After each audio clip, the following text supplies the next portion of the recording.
Item number SCP-3114. Object Class Euclid. Special Containment Procedures.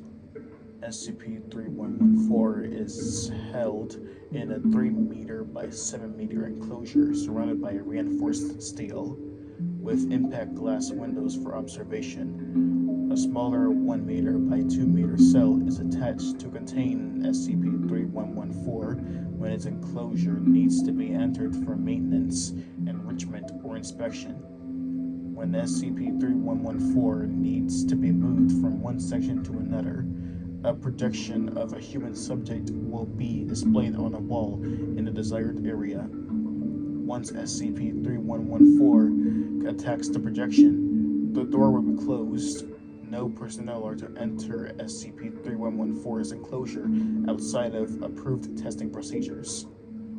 Description: SCP-3114 is an animate human skeleton.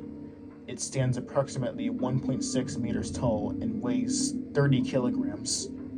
Though it has no articulation or connective tissue, its individual bones remain in place as they would in a human body. Individual bones can be pulled out of position, but quickly return to their correct position when there is no longer an outside force acting on them.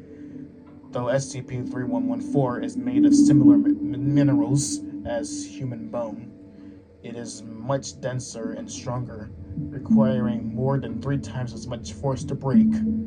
A broken bone will mend, though it takes several weeks for a larger bone. There is no current explanation for SCP-3114's ability to move. Its observed range of motion in its joints are similar to a healthy adult female's. It is much stronger than a human of comparable size. It is able to lift at least 250 kilograms with one arm and has a measured grip with strength of 270 kilograms. Its maximum observed feet speed is 60 kilometers per hour. SCP-3114 is able to react to visual stimuli with an apparent field of view similar to a human's. However, it does not react to sound or smell. It responds to touch, but it is difficult to test its sensitivity. SCP-3114 has made no attempts to communicate. This was stricken from the document. See Entry 16 of the experiment log. It is extremely aggressive and immediately attempts to attack any time it sees a human or other biological humanoid, referred to as targets from here on. When it sees a potential target, SCP-3114 will take the quickest, most direct route it can, only avoiding obstacles it cannot push through. Once it reaches a target, it will latch on with its hands and begin squeezing around the throat. Once the target has stopped moving, SCP-3114 begins tearing openings in the target's body and pulling at its bones over the course of several hours. Once it has completely removed the target's skeleton, it will attempt to pull the remaining flesh over itself. This tears the flesh into multiple parts. Once the body is no longer in one large piece, it loses interest in it. When no target is present, SCP-3114 is fairly docile. It explores its enclosure but does not attempt to escape. SCP enrichment objects such as blocks, tires, cardboard boxes, and sticks are provided to replaced at regular intervals. When the lights are turned out for the light, SCP-3114 lays down and becomes motionless, though it resembles sleep. It is still capable of responding to visual stimuli. Experiment log excerpts. Entry 3, D1724, a 120 kilogram adult male. Date: D1724 attempts to run when he saw SCP-3114 approach. When it caught him, he attempted to fight back, but was unable to do appreciable damage to 3114. However, this did agitate 3114 a great deal, and damage to the subject was greater than it in other observed cases. SCP-3114 gave up removing the subject's bones partway through when it became clear that the subject's body was not intact. The remains were placed in the corner. 3114 placed several sticks in a cardboard box on top of the subject, as though burying him. Entry 5. Store mannequin, dressed as a D-class personnel. Date. SCP-3114 ran to the subject. As expected, however, it stopped several feet away.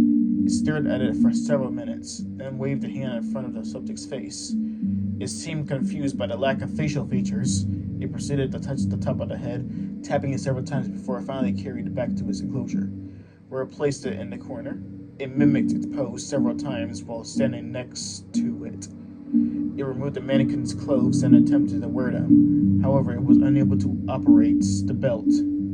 It could not keep the pants from falling. After several attempts, it appeared to grow frustrated. It removed the clothes, then threw them and the mannequin to the corner. Entry 6. Female gorilla. Date. SCP-3114 approached the subject but did not become aggressive until the subject stood up. SCP-3114 proceeded to engage in its typical behavior. However, the gorilla was able to break SCP-3114's left ulna before it expired. SCP-3114 was unable to fit itself into the subject's body, giving up after the body was no longer intact. It was buried in the corner, as with previous subjects. Entry 9. Male border collie. Date. SCP-3114 approached the subject cautiously. It examined it with its fingers and seemed surprised when the dog licked it. It interacted with the dog for 2 hours, becoming visibly more excited. It appeared to be engaging in play behavior.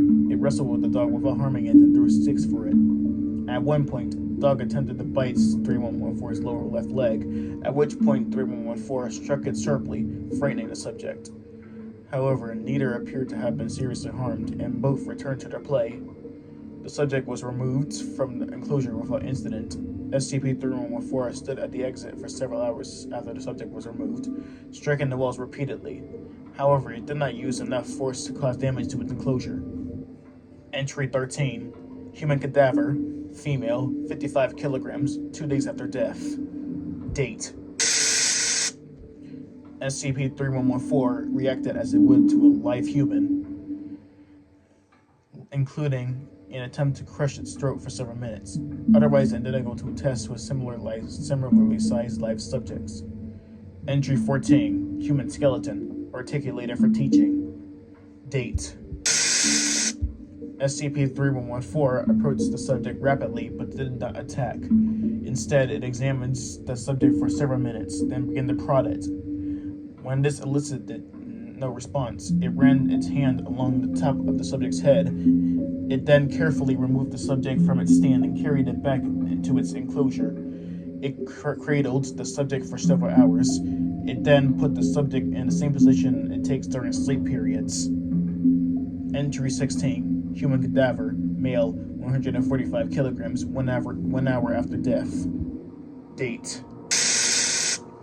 Subject reacted as in log entry 13. However, it was able to keep the body intact while it placed itself inside.